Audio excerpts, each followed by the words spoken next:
Mais alguma pergunta? Última questão na tela para a gente ir para casa dormir, tá? Ver o meu amor. Meu amor, um beijo. Já já estarei chegando em casa, tá? Grande abraço. Não esquece. Te amo muito. Nome dela? Fazer um negocinho aqui e tal.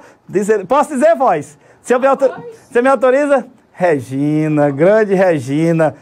Por trás de um grande homem. Tem que ter uma grande mulher. Vamos lá, que esse negócio já tá ficando emocional, emotivo, né? 8. Enem 2013. Essa daqui é a última, eu coloquei algo mais para aquele nosso período que a gente chamou de período pré-colonial. Aquele período em que o Brasil ficou meio que deixado de lado. Misturando um pouco com a questão indígena. É a última questão, tá? Quando a voz colocar os slides para vocês na internet, você vai ver que vão estar todas essas questões para você dar uma olhada com mais calma depois e você vai perceber que essa é a última, tá? Então, no slide passado essas questões estavam, tá certo? Como eu não consegui resolver porque eram muitas questões, aí eu trouxe essas questões para a gente terminar hoje. Próxima aula vai ter um assunto que cai demais no Enem. Não vou dizer não para deixar o suspense, sendo dos próximos capítulos. De ponta a ponta, leia aí, Enem 2013, questão 8. De ponta a ponta é tudo praia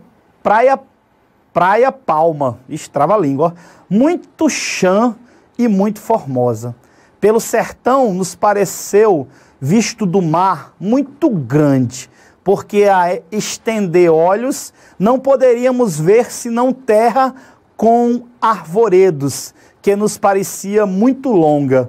Nela, até agora, não pudemos saber que haja ouro, nem prata, nem coisa alguma de metal ou ferro, nem luz vimos, porém a terra em si é de muito bons ares. Porém, o melhor fruto que dela se pode tirar, me parece que será salvar esta gente.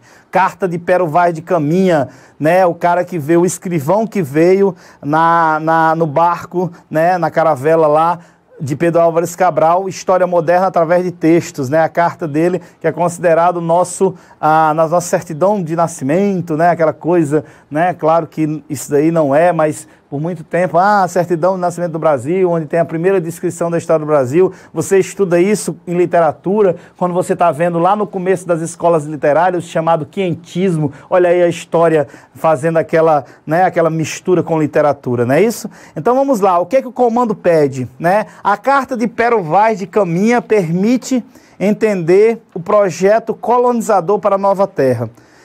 Nesse trecho, o relato enfatiza o seguinte objetivo.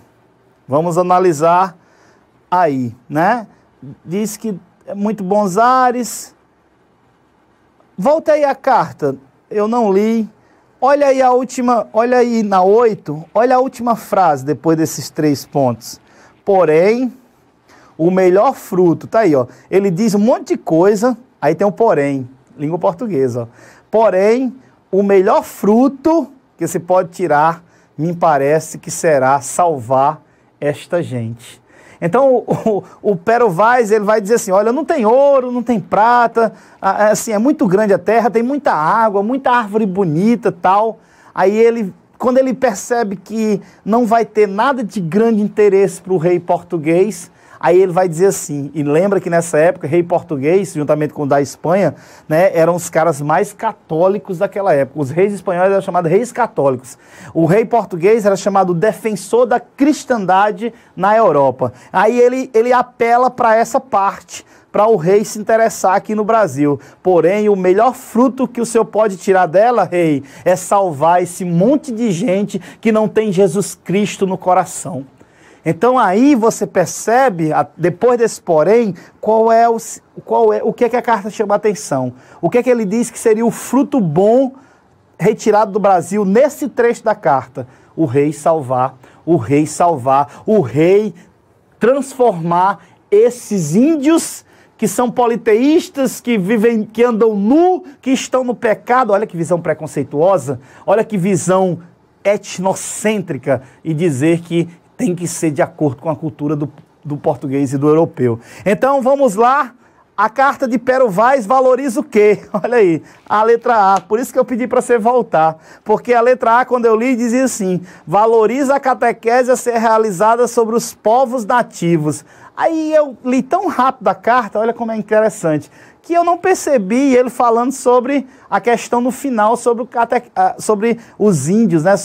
E índios, lembra, é errado. Lembra disso, a gente viu isso na aula passada, né? Quando Colombo chegou na América, achou que tinha chegado nas Índias e chamou o povo de índio. É altamente errado esse nome índio, por isso que os livros estão tirando, né? Eles chamam povos pré-colombianos, povos pré-cabralinos, antes de Cabral, né? Então veja, a letra A já está dizendo o cerne do que a carta quer dizer, né? O Brasil tem muita coisa bonita, tem muita árvore bonita, mas não interessa. Tem muita água legal, é uma terra muito grande, mas não interessa. Mas não tem ouro, que pena. Não tem prata, não tem nenhum metal. Porém, meu rei, tem aqui um povo que o Senhor, como defensor da cristandade na Europa, tem que trazer Jesus Cristo para o coração deles. Ou seja, e foi por isso que os catequistas, foi por isso que a catequese, os jesuítas, a Companhia de Jesus, criada na Europa, veio para a América, exatamente para a América Portuguesa, para catequizar esses índios antes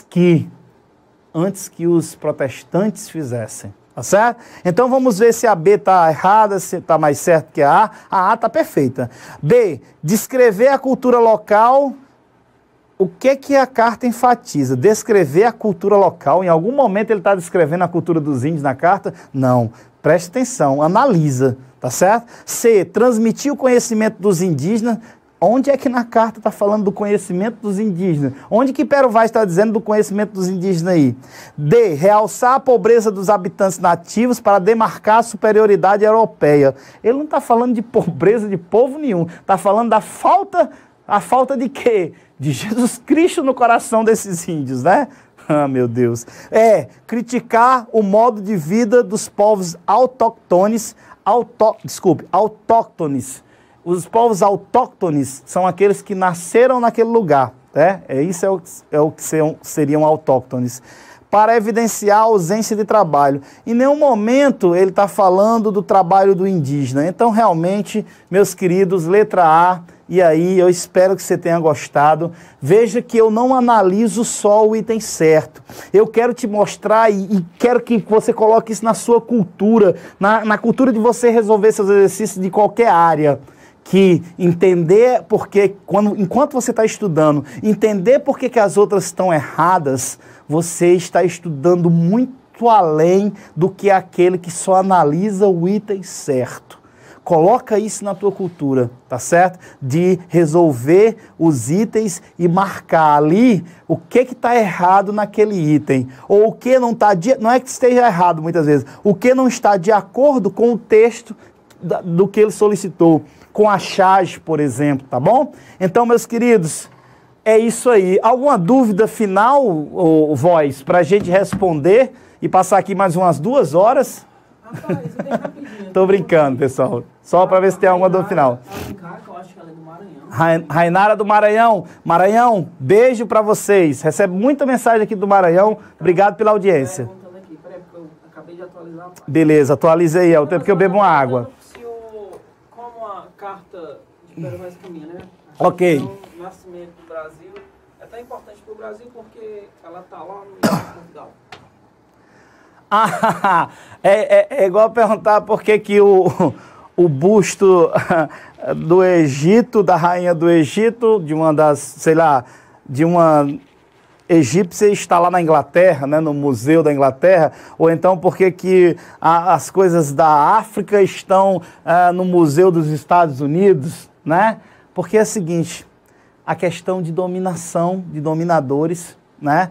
A questão de você realmente ter a importância desse documento para a história do Brasil, mas infelizmente ele é um documento feito pelo português. Ele é feito pelo português no sentido de Portugal, né? Então, é um documento histórico de Portugal, né? Porque durante muito tempo o Brasil não era país, o Brasil não tinha uma identidade, tá? Então, o Brasil pertencia a Portugal, como eu falei para vocês, era colônia. Então, aqui no Brasil, você não tinha essa questão da identidade. Esse é um documento português, concordo. Ele é um documento que fala sobre o Brasil, mas não é um documento brasileiro. É um documento feito por um português e, na época, estava numa terra que pertencia a quem? A Portugal. Mas te digo uma coisa, é só um documento, tá certo?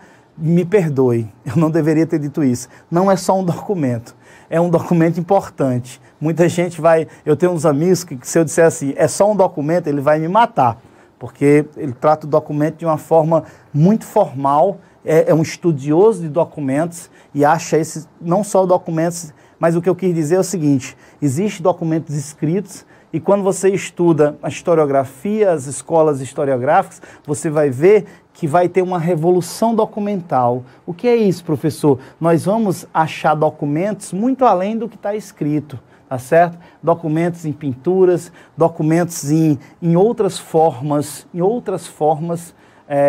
de fontes históricas que não seja só o documento escrito, tá certo? É importante esse documento? É. Mas ele está ou não, ele deveria estar no Brasil? Poderia ser interessante ele estar aqui no Brasil. Mas é aquela coisa, é um documento português, faz parte da história de Portugal e também é importante para Portugal, tá certo? Tá certo isso? Obrigado pela pergunta, Maranhão, grande abraço para o Maranhão, Brasil todo conectado com a gente, eu acho isso lindo, vocês me honram com a sua presença, tá certo? Obrigado por mais essa audiência, muito obrigado mesmo, como diria o rapaz lá da Jornada nas Estrelas, vida longa e próspera para vocês.